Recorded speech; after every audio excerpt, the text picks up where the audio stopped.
Hello everyone, Sheetla सप्तमी और अष्टमी की बहुत बहुत शुभकामनाएं। दोस्तों, शीतला माता का स्वरूप अन्य देवियों से अलग होता है। माता गधे की सवारी करती हैं, उनके हाथों में कलश होता है, झाड़ू होती है और सूप और नीम के पत्तों की माला पहनती हैं। इन वस्तुओं का विशेष महत्व होता है।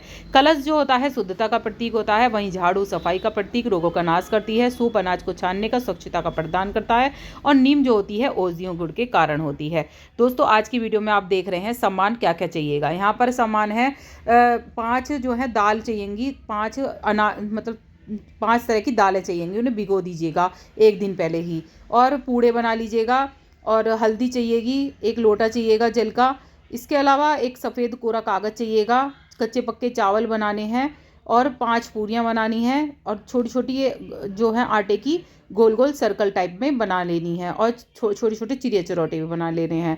ये चीज़ें पूजा में चाहिए होती हैं।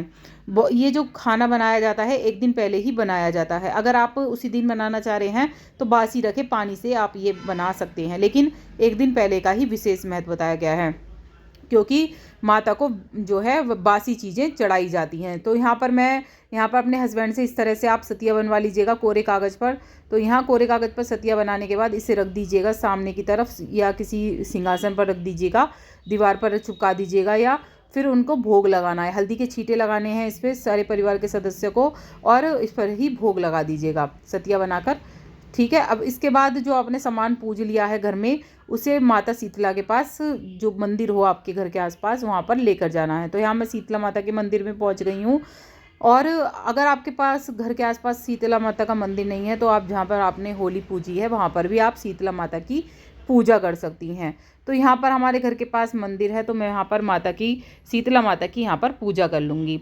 तो दोस्तों, शीतला माता को ठंडा करा जाता है। तो ठंडा करने के लिए शीतला माता को जल चढ़ाया जाता है। एक बार क्या हुआ था, शीतला माता जो है घर के नीचे से जा रही थी, किसी ने चावल के मांड का पानी गिरा दिया था, उससे शीतला माता के ऊपर गिरा था। तो शीतला माता को बहुत ज़्यादा तपन होने लगी थी, तो वो इधर उधर घूम रही थी। तो किसी ने शीतला माता के ऊपर ठंडा पानी गिरकर उनकी तपन को शांत किया था। इसलिए इस दिन बासी खाना माता को खिलाया जाता है, मतलब ठंडा खाना, और ठंडा ही माता को जल चढ़ाया जाता है। जो मैं दीपक की बात कर रही थी दोस्तों, ठंडा दीपक माता को चढ़ाने का विशेष महत्व होता है।